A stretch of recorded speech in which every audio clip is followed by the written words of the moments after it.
Today we have a lot of animals, some farm animals and some wild animals. Let's learn their names one by one.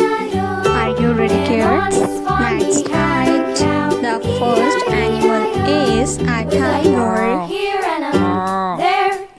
This is a tiger. A tiger is a wild animal. The next animal is a lion. A lion is a king of forest. A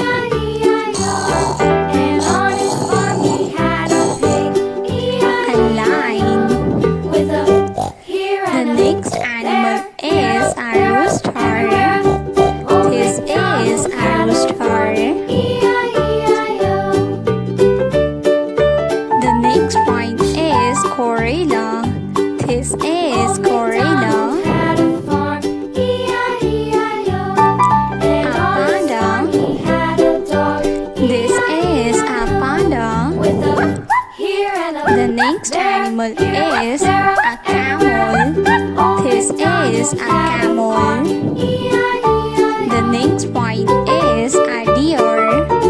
This is a deer.